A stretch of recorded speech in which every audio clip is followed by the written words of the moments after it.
Halo semuanya, di video kali ini kita akan belajar tentang list view dan juga recycle view.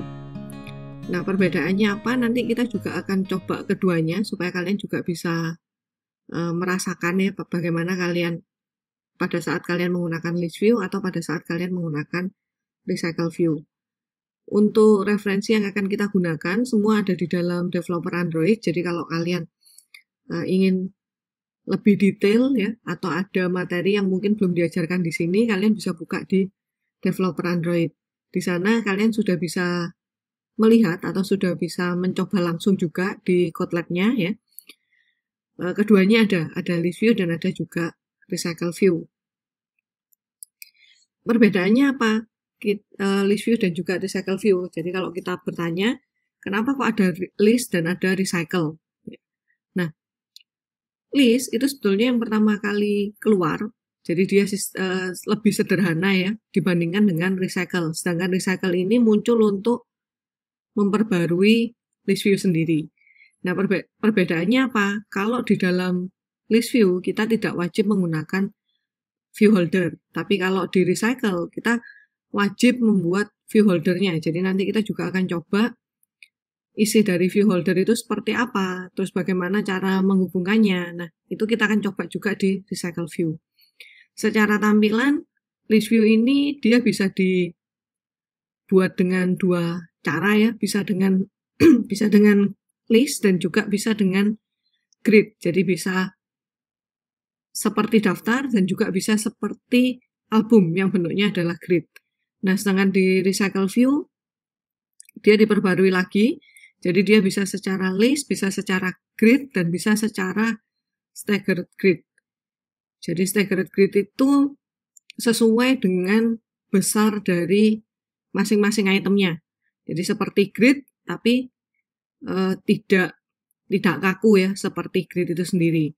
Nah, lalu di list view tidak ada item animator, ya, tidak ada item animatornya. Dia menggunakan item animatornya secara default. Sedangkan di recycle view, kalau kita mau mengubah animasinya, kita bisa menambahkan. Kita bisa menghapus gitu ya, kita bisa update animasinya seperti apa. Di list view, kita punya on item click listener-nya, jadi kita nggak perlu buat sendiri.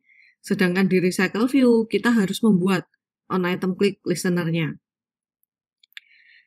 Ya, yang lebih dalam lagi, kalau di list view, untuk tampilan yang sederhana, dia sudah punya default adapternya. Jadi nanti kita bisa gunakan kursor adapter, kita bisa gunakan base adapter, kita juga bisa gunakan array adapter di dalam list view. Sedangkan di recycle, adapternya harus kita buat. Jadi dia bentuknya adalah custom.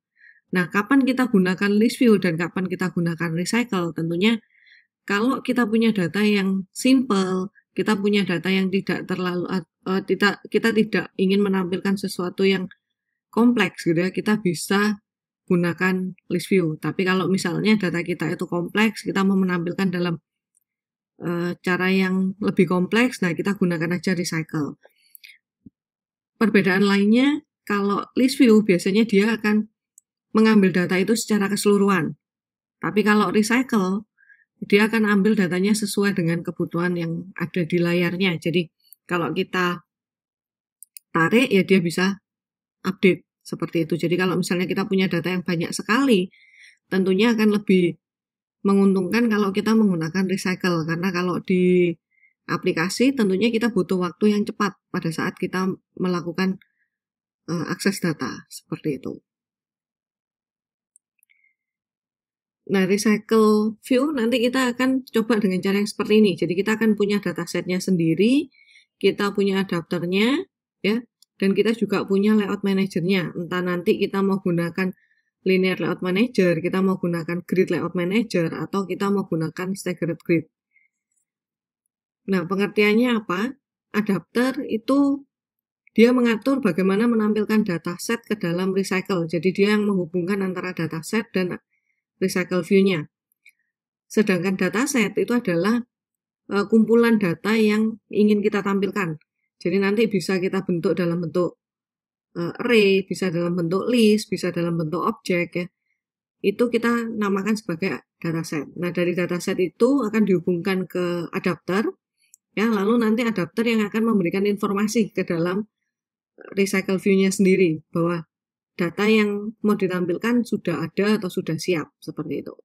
Nah, item animator ini animasi, ya, animasi di dalam setiap itemnya. Jadi misalnya kita mau tambah data, kita mau remove gitu ya, kita bisa manfaatkan item animatornya. Nah, bentuknya sendiri seperti ini. Jadi ini bisa kita bilang list, ya, list dalam bentuk list atau linear. Nah, ini kita sebut dia dalam bentuk grid, jadi seperti album, ya. Nah, sedangkan ini dalam bentuk staggered grid, jadi dia akan sesuaikan dengan besar datanya, besar kebutuhan dari layoutnya. Seperti itu. Jadi misalnya kita punya gambar yang ini cukup besar, nah dia akan bentuk seperti ini gitu ya. Terus lalu saya punya gambar yang kecil, maka dia akan bentuk secara otomatis seperti ini. Kita bisa tentukan di sini orientation-nya vertikal atau horizontal. Lalu kita juga bisa tentukan mau ada berapa kolom di dalam grid ini, sama seperti ini. Kita mau ada berapa kolom dalam satu grid. Nah, kalau list kita juga bisa tentukan ya, karena dia recycle view itu cukup dinamis, cukup fleksibel. Kita bisa atur sendiri di sini, tampilannya mau seperti apa. Oke, nah langkah-langkah implementasinya nanti ya, kita akan gunakan recycle view yang sudah ada, jadi kita nggak perlu tambahkan dependensinya. Nanti kita bisa langsung tambahkan objek recycle view-nya, lalu kita buat data class-nya, lalu kita buat tampilan per itemnya, dan buat adapternya. Ya, nanti setelah itu baru bisa ditampilkan di dalam activity main-nya. Kalau kalian menggunakan project yang baru. Jadi kalian nanti bisa gunakan project yang baru, atau kalian gunakan project yang ada, lalu kalian tambahkan satu intent ya untuk ke halaman yang baru, itu juga bisa. Oke, saya kira seperti itu untuk list view dan recycle view. Jadi kita akan belajar dua hal ini, list dan recycle. Nah, untuk kebutuhan kalian nanti pada saat kalian membuat sebuah aplikasi, kalian bisa menentukan kalian mau gunakan list atau mau gunakan recycle. Kalau data program-program yang baru biasanya sudah mengarah ke recycle view, karena dia lebih mudah nanti pada saat misalnya kita mau mengembangkan aplikasinya gitu ya, dia akan lebih mudah nantinya. Oke, saya kira itu aja untuk list dan recycle. Kalian nanti bisa coba untuk langkah-langkahnya juga ya. Semoga kalian sudah semakin paham apa itu yang disebut dengan list dan apa yang disebut dengan recycle view sendiri. Oke, terima kasih semuanya sudah menonton. Kalau masih ada yang kurang jelas, silakan kalian back dan kalian pause supaya kalian bisa dapatkan informasi yang maksimal tentang list dan recycle ini. Oke, terima kasih semuanya.